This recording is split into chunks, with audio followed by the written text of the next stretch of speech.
وأهلك جميع المستكبرين قهره وسلطانه سبحانه فهو راحم الخلق ورحمانه نحمده على آياته حمدا يقترن به رضوانه ونشهد أن لا إله إلا الله وحده لا شريك له ونشهد أن محمدا عبده ورسوله المنزل عليه قرآن أما بعد. میں نے پرچی اس لیے لکھی تاکہ مختصر بیان کروں. اگر پرچی نہ لکھتا تو پھر بات آگے پیچھے نکل جاتی. سب سے پہلی بات یہ ہے کہ وَلَا تَنَازَعُوا فَتَفْشَلُوا وَتَذْهَبَ رِيحُكُمْ اے قوت ہو. اللہ رب العزت کا ارشاد ہے کہ اے مسلمانوں تم آپس میں اختلاف مت کرو ورنہ تم سست اور کمزور ہو جاؤ گے اور تمہاری ہوا نکل جائے گی. ایک قوت حکم تمہاری قوت جو ہے وہ ضائع ہو جائے گی. یہ پاک رب کا پاک ارشاد ہے. اب قوت کے لیے کیا چیز ضروری ہے اس کو آپ سمجھیں.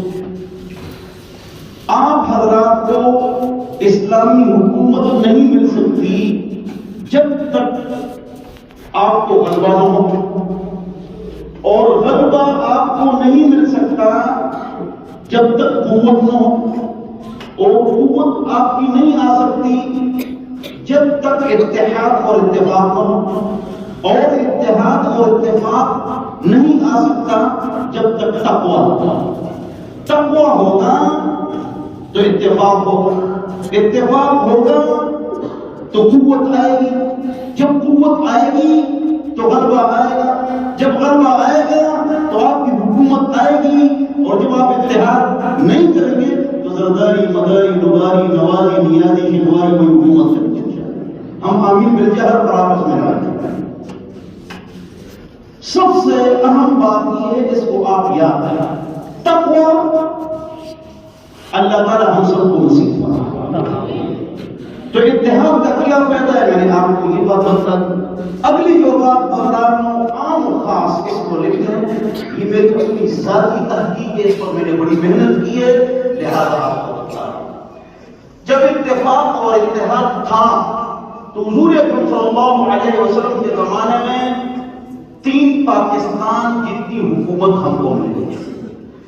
جب ابوبکر اور عمر کے زمانے میں اتفاق تھا تو 9 پاکستان ہم کو مل گئے اور عثمان اور علی رضی اللہ عنہم اجمعین کے زمانے میں 13 پاکستان ہم کو مل گئے اور امیر معاویہ کے زمانے میں 24 پاکستان ہم کو مل گئے.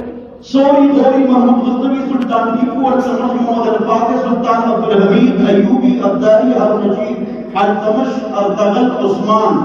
اس کے زمانے میں ہم کو 67 اسلامی مملکتیں مل گئی. یہ پاکستان جتنی اس سے زائد 67 اسلامی مملکت ہم کو مل گئی. اٹلی, سسپی, اٹلانٹک, ساؤتھ افریقہ, آدھا یورپ, چائنا, سکیان, پاکستان, نوزان, افغانستان, ترکی, چین, روس کی آزاد ریاست بنگلہ دیش اور برما. یہ اللہ رب العزت نے ہم کو دے.